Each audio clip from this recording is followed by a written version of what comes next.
আসসালামু আলাইকুম, নীলা লাইফস্টাইল যে যেখান থেকে দেখছেন আশা করছি সবাই ভালো আছেন। আলহামদুলিল্লাহ আমরাও ভালো আছি। আজকে একটা নতুন ভিডিও নিয়ে হাজির হয়ে গিয়েছি অনেক দিন পর। তো আজকে হলো আমি একটু আচার বানাবো। আচার বলতে মরিচের আচার আর রসুনের আচার, সাথে একটু তেঁতুলও দিব। সব কিছু আমি আর কি রেডি করে নিয়েছি। আর ফ্রাই প্যানটা বসিয়ে দিলাম, তারপর একটু সরিষার তেল দিয়ে দিলাম। দেওয়ার পরে গরম হওয়ার পরই এই যে দিয়ে দিলাম রসুন, একটু ভেজে নিব।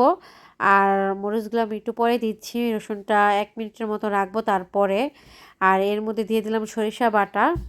অনেক দিন যাবতীয় বলছিলাম যে একটু আচার বানাবো আচার বানাবো, তো সময় পাচ্ছিলাম না।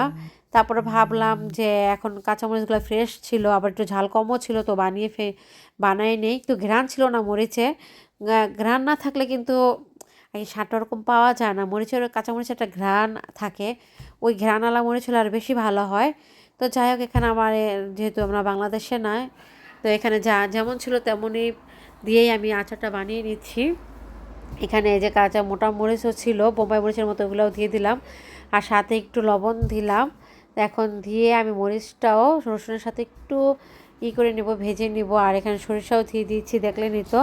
একসাথে করে আমি এটা একটু ভেজে নিচ্ছি। আর হলো এখানে দিয়ে দিচ্ছি একটু স্বাদ অনুযায়ী হচ্ছে চিনি, কারণ টক ঝাল মিষ্টি সবই থাকবে।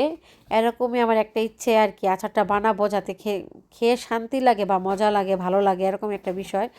কারণ মাঝে সাঝে দেখা যায় কি ঝাল দিতে পারি না তেমন, তো মাঝে সাঝে একটু ঝাল খেতে ইচ্ছে করে আমার। তো এই জন্য আর কি বানিয়ে রাখলে দেখা যাচ্ছে যে খাওয়া যাবে।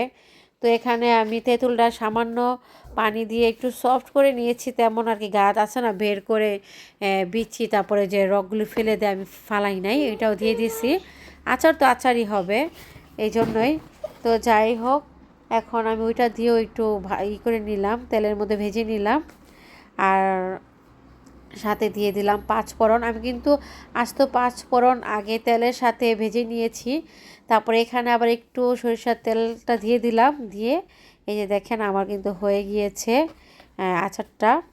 এখন আমি এটাকে আরেকটু একটু রাখবো। আর এই যে রসুনগুলো পুরো সিদ্ধ হয়ে গিয়েছে, চেয়েছিলাম একটু কাঁচা কাঁচা রাখবো। যাই হোক, এই তো আমি ঠান্ডা করে এই যে একেবারে পাতিলের মধ্যে ঠান্ডা করে নিয়েছি আর কি, যে ফ্রাই প্যানের মধ্যে আমি এটা করেছি ঠান্ডা করে। আর এই যে এই বরমটা আমি আগেই ধুয়ে রোদে শুকিয়ে নিয়েছিলাম। তারপরে এই যে দেখেন আচারটা ভরে নিলাম, কত সুন্দর লাগছে, অনেক সুন্দর মাশাল্লাহ। আর খেতে আচার অসাধারণ হয়েছে, একদম সিম্পলি দেখতেই পেলেন। অনেক ভালো হয়েছে খেতে আর অনেক টেস্ট। কিন্তু মরিচের আচার তো যে কোনো মুহূর্তে খাওয়া যায় না, একটু ঝাল তো থাকবেই, ঝাল কম, একেবারেই কম মরিচ হিসাবে, তারপরও ঝাল তো থাকবেই মরিচ যেহেতু। তো খুবই ভালো হয়েছে, অনেক মজার আর অনেক আর কি, এত সুন্দর একটি স্মেল। আর কি বলবো, তেঁতুল দিয়েছি, সব কিছু কম্বিনেশন দেখেন এত সুন্দর হয়েছে আচারটা। আমার কাছে তো খুবই ভালো লেগেছে। আপনাদের কাছে কেমন লেগেছে অবশ্যই জানাবেন। আর আপনারা বাসায় বানাবেন, ট্রাই করবেন বানিয়ে, কীরকম লাগে আপনাদের কাছে। আর কারা কারা খেয়েছেন তারাও কমেন্টস করে জানাবেন। আর আমার পাশে থেকে যাবেন লাইক কমেন্ট সাবস্ক্রাইব করে। আর যারা করে দিয়েছেন তাদেরকে অনেক অনেক দোয়া ও ভালোবাসা আমার তরফ থেকে। আর যারা করেননি অবশ্যই করে নেবেন আর আমার পাশে থেকে যাবেন।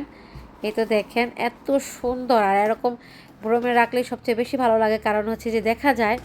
আর নোতেল্লার এটা না থাকলে আরও বেশি সুন্দর লাগতো আর কি, সিলটা যদি না থাকতো। তো আল্লাহ হাফেজ, এ পর্যন্তই।